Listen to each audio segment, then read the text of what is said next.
New to Guilty Gear and don't know who to pick? Been playing a long time, the new season makes you want to change character? Just looking for a mix-up on what character to play for a season? Need something to watch while you're eating food? Well, don't worry, I'm here to help. Today I'm going to quickly go over what each character in Guilty Gear Strive can do overall, and give you a taster of how they play in case you were confused on which character you should pick. Use this as a really basic starter guide to figure out if a character might be for you, or just use it as entertainment on the toilet. I'm not your dad. But first, can I get you a drink? It's important to stay hydrated whenever you can. Like, we're 60% water, you know?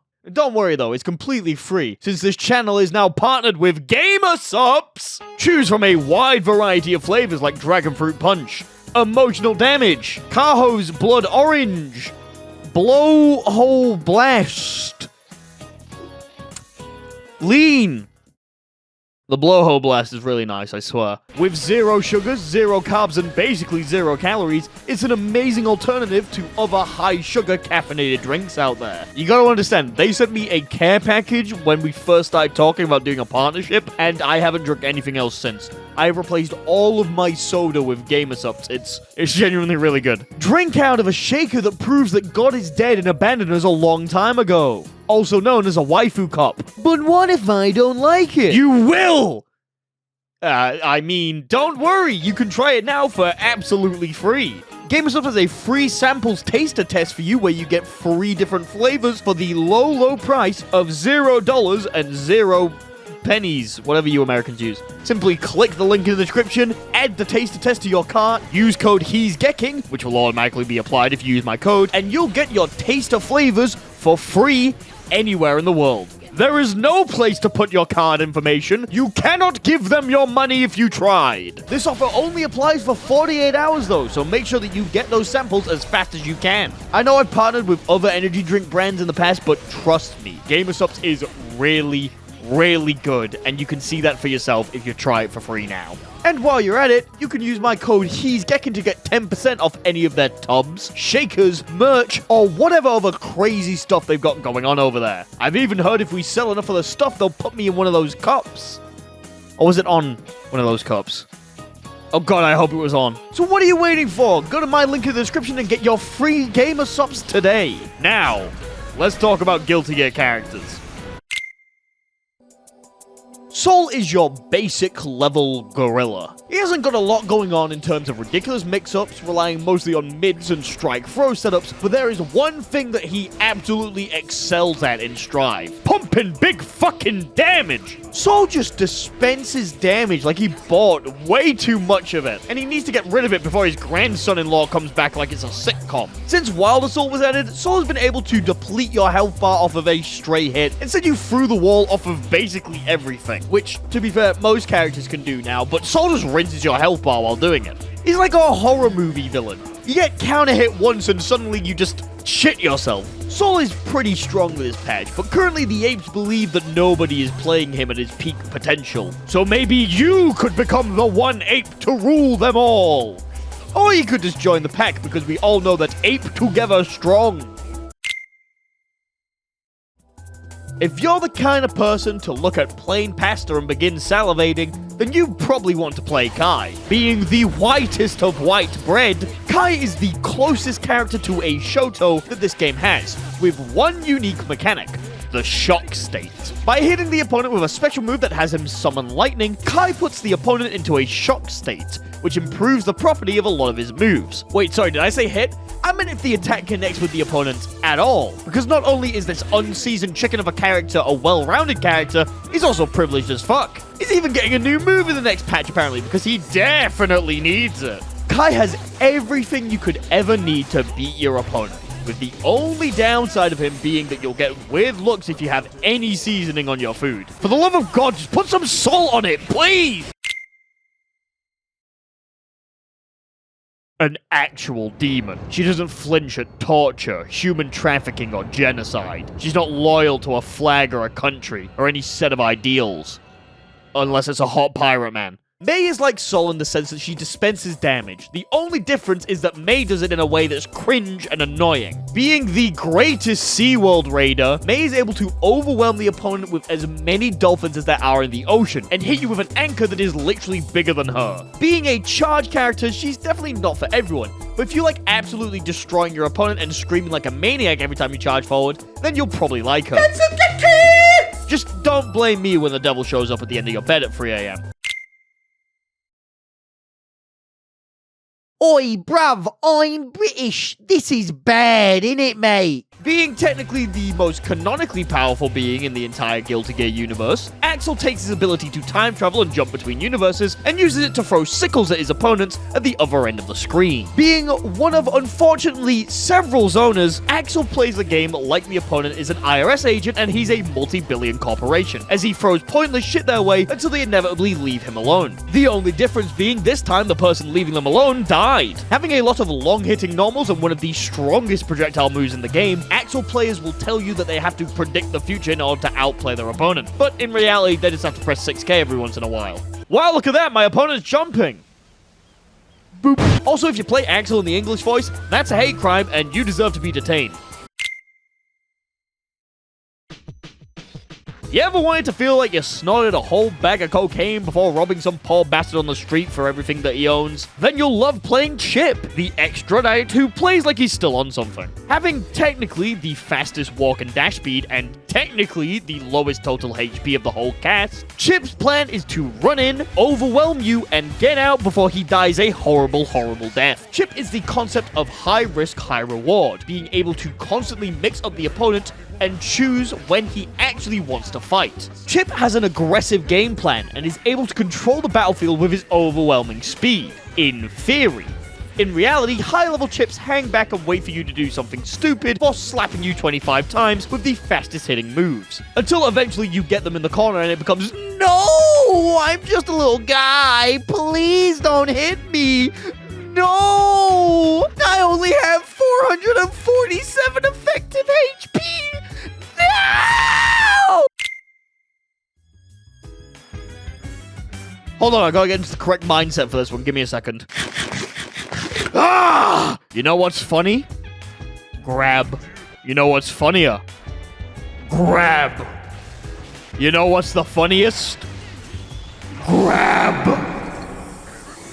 Potemkin is the resident grappler of Guilty Gear Strive, and is basically the only one that's here. Ignore Soul's Wild Throw, it isn't real and can't hurt you. Being a large boy with big grabs, Potemkin attracts a specific kind of player. The ones who are very satisfied with seeing one command grab land. Now that I've weeded out the non-worthy players, Potemkin has to struggle to get in and play a game of constantly forcing the opponent to be scared of strike-throw mix-ups, until eventually they get it wrong and take big damage. Conditioning is your best friend as Potemkin.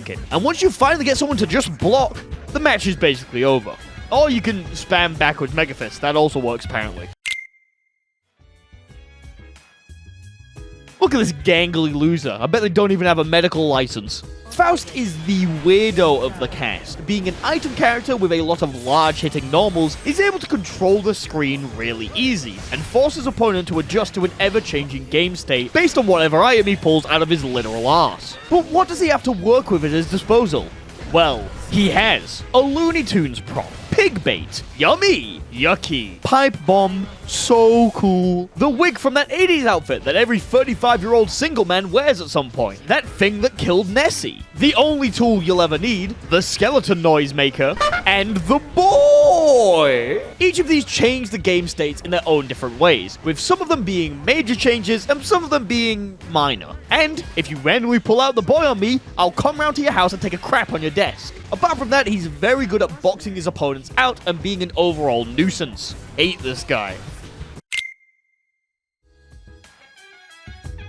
The closest humanity has ever come to the term human blender. Millia is all about that set play. Like a carefully constructed sandcastle, Millia has to get a knockdown or have a specific sequence happen before she can do anything truly impactful. And just like a sandcastle, if you piss all over it, it's no longer as impressive. Her main tool is known as her H-disc if you're one of the cool kids. And it is a projectile that stays on the screen for several seconds and hits multiple times. Its long startup makes it terrible as a normal projectile, well. However, if the opponent would, oh, I don't know, wake up to find it already on top of them, then suddenly it becomes very effective. Okizeme is the name of the game, and Millia thrives at it, being able to mix her opponents up easily once they have to block the Disc of Death. Just don't ask Millia players about the state of the game, they'll just lie to you. In fact, don't ask anyone about the state of the game at this point, honestly. Do you like being edgy on the internet? Do you like characters with a dark and tragic backstory? Do you like putting your opponent into a statistically unfair situation by bringing a friend to a one-on-one fight, but you and your friend have knives, handguns, grenades, and your opponent is literally a 5-year-old? Then you sound like a Zato player. Zato is a puppet character, meaning he has the ability to control another entity on the screen alongside him. This entity is known as Eddie, and he's just a little goober in Strive. We don't talk about his XX days, he was always this cute, trust me. With Eddie on the screen, Zato is able to create pressure sequences and setups which lead to several mix-ups layered on top of each other and force your opponent into unfavorable situations. However, without Eddie, Zato kinda sucks. Having bad normals and no unique defensive options means that once Eddie is inevitably piecing out, Zato is left with his pants down and no way to defend himself. I think he pisses himself as well. Ramlethal Valentine is a war criminal. She's also a pretty strong character, having ridiculously strong buttons that are able to easily convert into high damaging combos. Ramlethal is able to hit you hard and send you to the corner with minimal effort. And when she's got you in the corner, guess what, fucker? It's pressure time! She's able to play a lot of rock, paper, scissors with you if you try to get out of the corner. You're in her domain now, and there's nothing you can do about it. Having 2 big-ass swords, she's able to hit people from really far away. Yeah, no shit, Gecko, it's a sword. I'd appreciate it if you didn't interrupt me again, because these are swords with rockets on the back! She's able to send a sword across the screen to hit her opponent and have them explode in the corner at the cost of no longer being able to use the sword in her normal attacks. I'd say that this is a fair trade, but good Rams never really get rid of their swords if they don't need to, and that's very annoying. Leo is seen as the King Gorilla, the leader of the apes, King of the Jungle. Leo is known for 2 things: Unga and Bunga. Being a rushdown character focusing on mixing up the opponent and being tanky as fuck. Leo has 2 steps to his game plan. Step 1, get in. Step 2, kill! Thank you for watching my Leo guide. Make sure to like and subscribe. Having the ability to take more damage than most of the other rushdown characters, Leo uses his sheer might to get in front of the opponent and do what he does best: show them his ass. Don't underestimate him though, this is his power stance. While he has his back turned to you, he gains the ability to run through the opponent and parry attacks, but loses the ability to block. He also has crazy mix-ups in this stance, by the way. Getting into back turn stance is one of his win conditions, and the other is of course to simply gap your opponent and use your flash kick on every wake up. Just pray you don't get save jumped. Nago is an honor-bound samurai who fights with dignity. In his lore. In reality, he has the ability to make me want to chop my desk in half and throw out the nearest window. His special gimmick is that he can cancel his special moves into each other. Special cancelling his moves makes him fill up a gauge known as his blood gauge. If he does this too much, it causes him to make like a balloon and pop, meaning that he's no longer able to use his special moves. One small problem: when he pops, he actually pops a blood vessel, and now he's bleeding all over the floor. This then causes him to lose half of his health bar. Don't worry, it can't kill you, he's too much of a Chad for that. Thanks to this power, he's able to have incredible pressure, mix-up potential, and just pure fucking damage. Just make sure not to overspend that blood, because if you do, you're gonna be taking a big combo. Ah, my beloved. Giovanna is the fastest character in the game. Technically, with a unique step dash that allows her to close in on the opponent extremely quickly. Unlike other step dashes in the game, she is able to cancel her step dash into any other action in her kit. Normal attacks, special attacks, jumps, supers, back dashes, or even another step dash. This dash is extremely powerful, allows for Gio to go absolutely crazy on her opponents. She got that dog in her, you know, she's going dog mode. Full doggy style. Wait. She also just got a new move, which lets her empower her special moves, so she can do a little thing that I like to call bullshit. By using Shav, she gains the ability to have stronger special moves with better properties. These lead to new combo routes, better knockdowns, or Garuda level pressure on a rushdown character. Get fucked, Potemkin! Spin, spin, spin, spin, spin, spin, spin, spin. Anji's a funky little guy who has the unique mechanic of saying fuck you to any attack and just dances on through it. By holding down the button on certain special moves, Anji is able to do a spin before his attack comes out. He can also just do the spin on its own without doing a special move. If the opponent tries hitting Anji during the spin, he simply goes through the attack and now he gains the ability to go efficient. This spin allows Anji to maneuver around the screen in a funky way. He can always go through your attacks, so you gotta be careful with what moves you throw out. Otherwise, he'll just spin right through it. The spinning used to be baitable, but now thanks to Frank, he's able to punish people if they activate the spin. He's got a lot of RPS situations, and pretty good Oki thanks to the butterfly if he sets it up correctly, and overall, he's just a fun character. His theme also fucking slaps, by the way. Damn, that's a nice guitar. Can I get a closer look at it?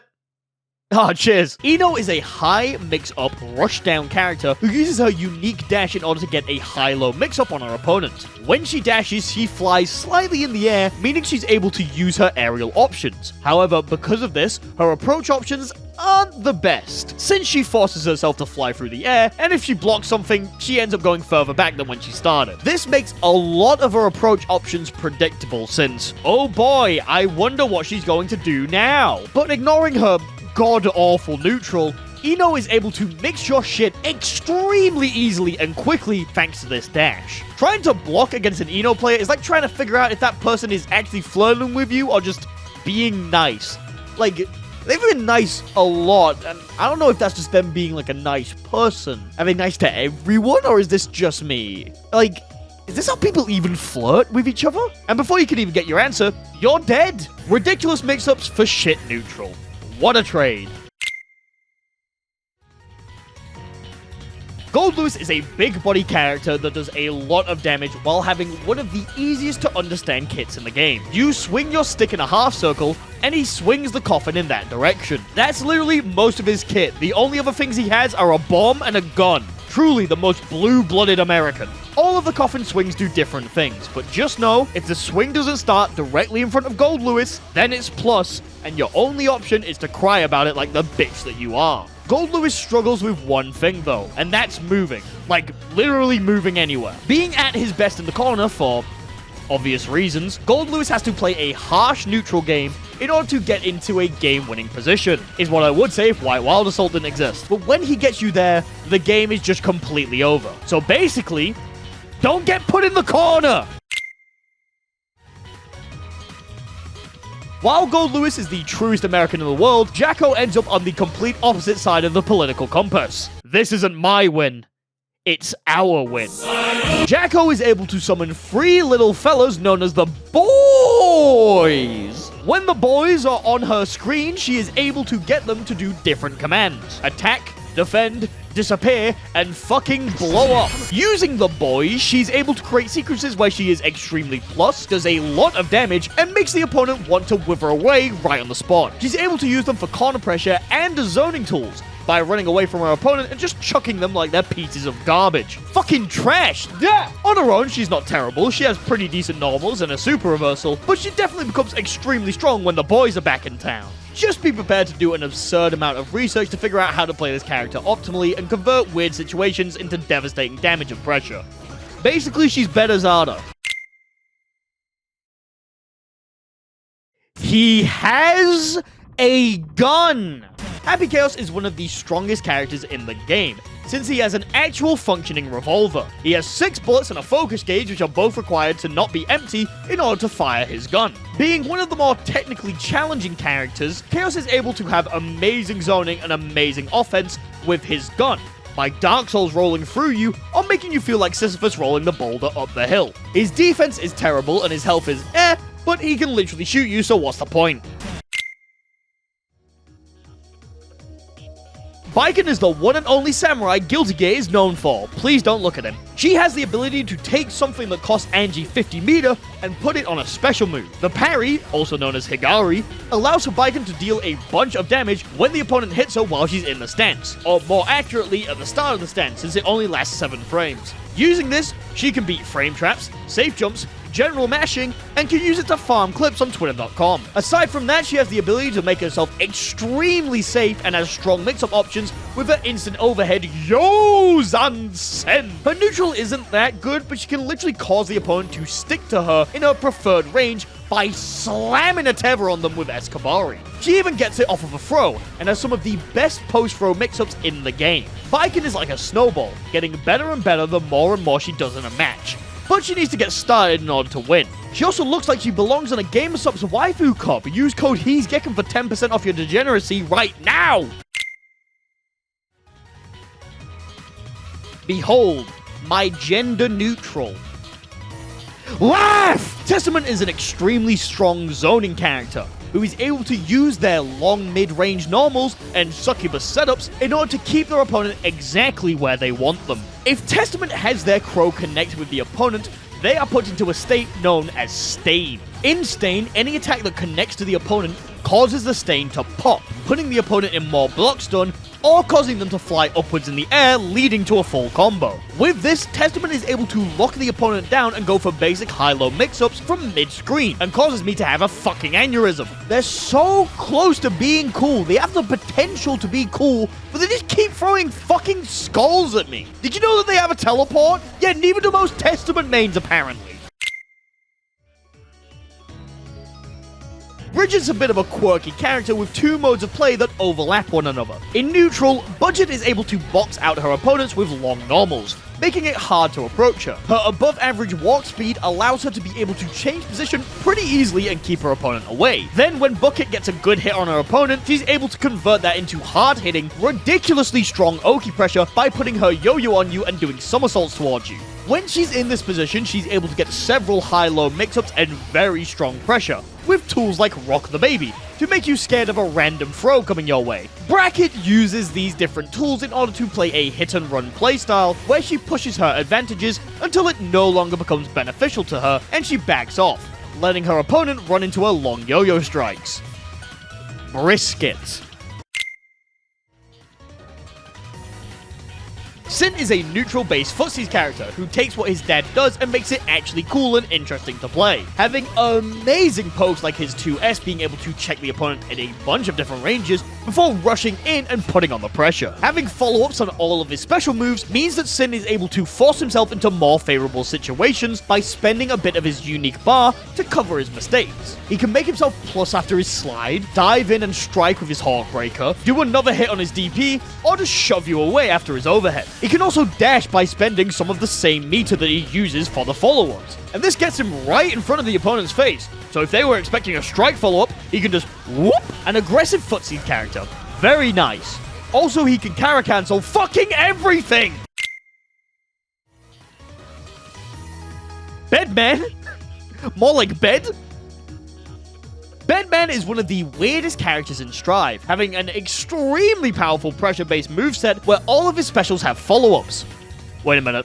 Unlike Sin, Bedman doesn't have to spend meter to get these follow-ups. They just happen as long as he doesn't get hit or have to block. Bedman can cause the follow-ups to come out immediately or delay them to the start of the timer with different special moves, leading to a lot of different setups. Most of the time though, Bedman players just kind of dump the shit on you immediately. Because of their weird nature, Bedman is tricky to play, but has several long interrupted sections where he can cause the opponent to block constantly. Sprinkle a couple of mix-ups in there and you have a recipe for a broken arcade stick and a spiked controller. Mwah!